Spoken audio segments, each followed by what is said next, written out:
That was cringy. That was disgusting. I'm ashamed of myself.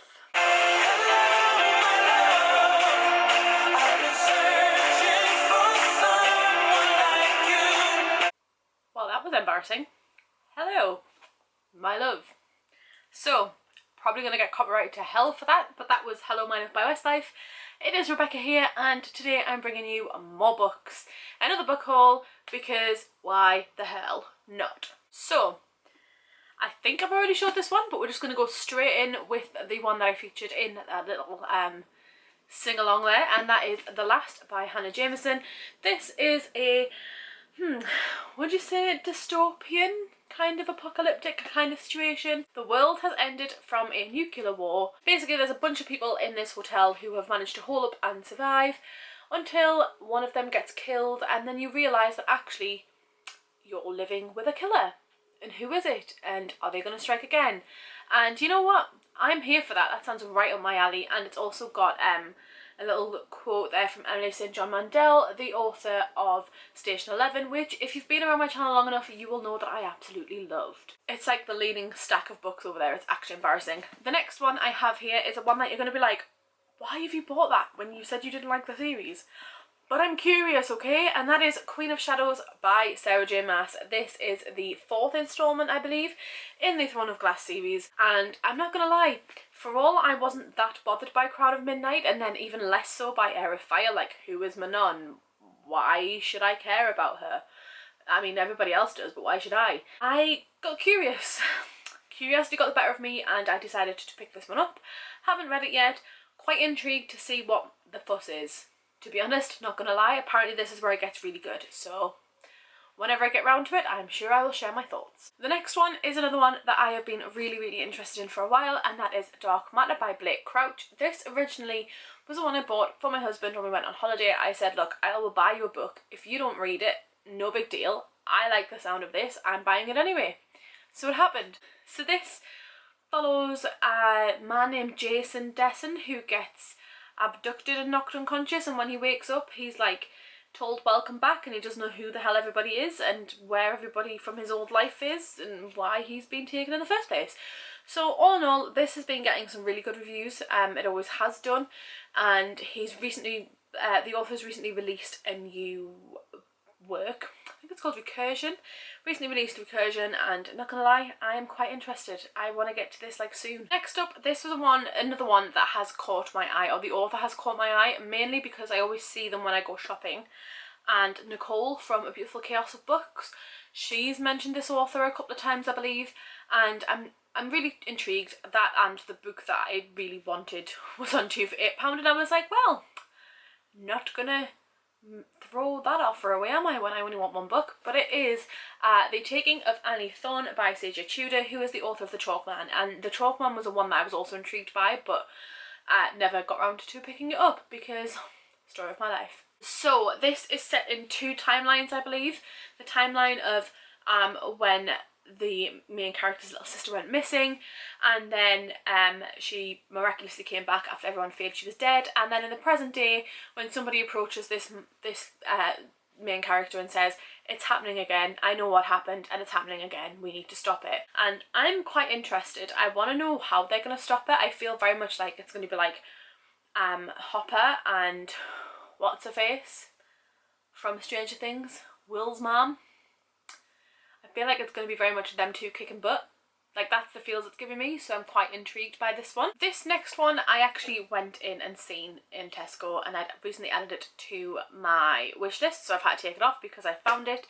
I've left the sticker on because I'm a terrible human being, but it is The Wall by John Lanchester. It's fairly short, and it gives me Game of Thrones vibes, kind of, a little bit, like, mainly because of the wall. But basically this follows a young guy who is patrolling said wall and only has to do it for another 729 nights, and then he's free to do whatever the hell he pleases. But what happens if something comes to the wall from the other side and threatens everything they know? I'm very excited to get to this one, very intrigued as well, and it is fairly short, so I might even pick this up sooner rather than later. Next up is a one that I mentioned in my recent reading vlog, and I think I might have already mentioned this actually, but it's Sweet Black Waves by Christina Perez. This is Sweet Black Waves by Christina Perez. I explained this all in a reading vlog, I think. I'm quite interested. The tagline is "Her magic protects the land but not her heart," and I feel like, I know I don't normally go for romances, but when I do read them I tend to lap them up. So that is the plan, is to read this one day when I need a bit of a pick-me-up and a bit of a cry, because I can guarantee that's going to happen. This next one is another Jamie Lee special. I feel really, really bad because basically it sounds like she just sends me all this stuff all of the time, which she does, to be fair, but I'm very, very grateful, and she always asks first. But this is Nottingham by Nathan Mackrick, I think. I'm not sure if that's how you pronounce it, and I'm very sorry if I'm butchering your name.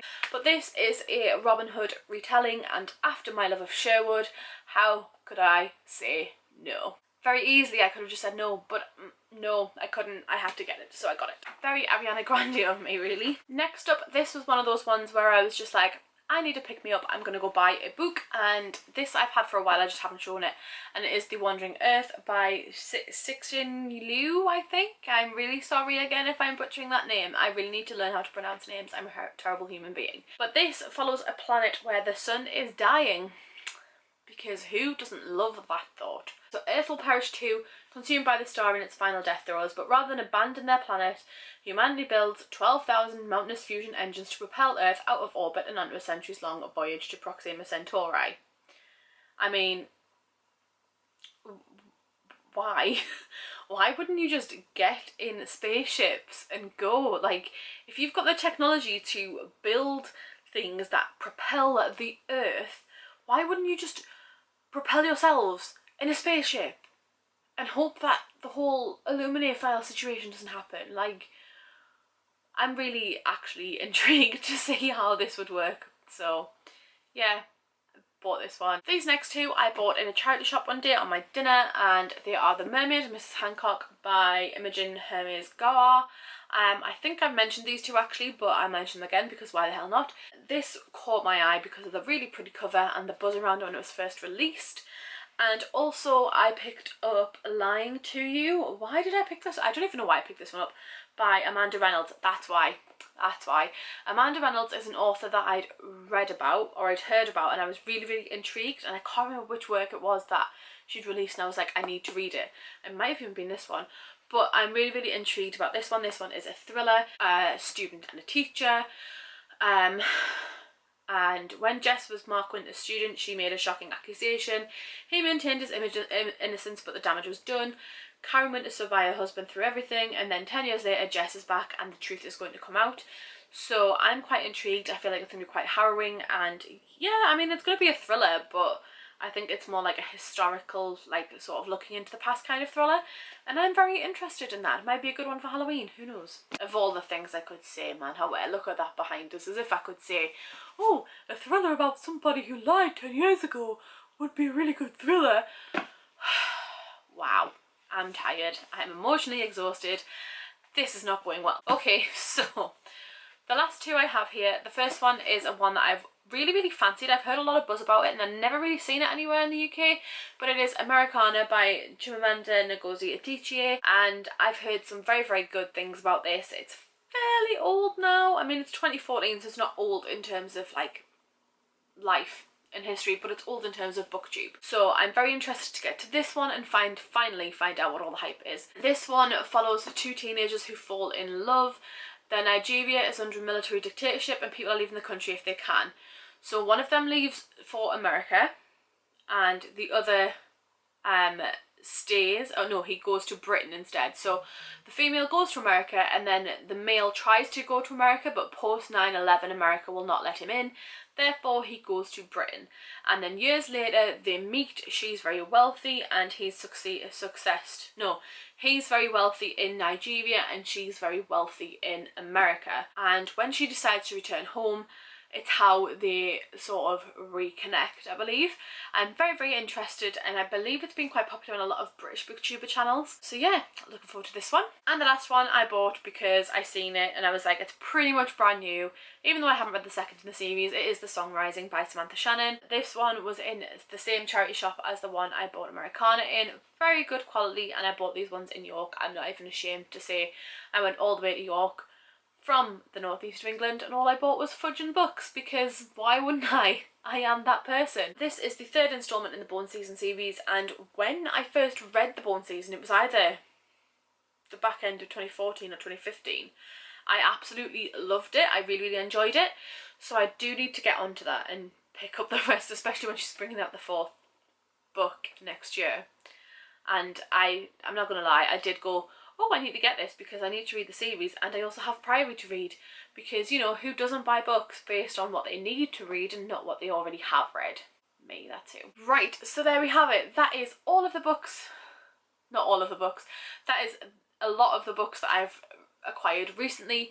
Let me know in the comments down below if you've seen any of those or if you want any further descriptions on any of them. I know I did rush through them all a little bit too quickly. I'm just very much in pain from the way I'm sitting and want to go back and listen to the rest of that song that I sang at the start. But all of the links to all of my social media and stuff are down below, including Goodreads, Instagram, Twitter, because where else would I post? Let's be real. So if you would like to follow me on any of those platforms, it would be very, very much appreciated. Thank you very much if you do. But come say hi in the comments and we'll have a chat there about the books you've bought recently. And if you see any of those that you've bought as well, let me know and I shall speak to you all soon. Probably with another book haul because that's my channel now apparently. But I shall speak to you all soon. Bye!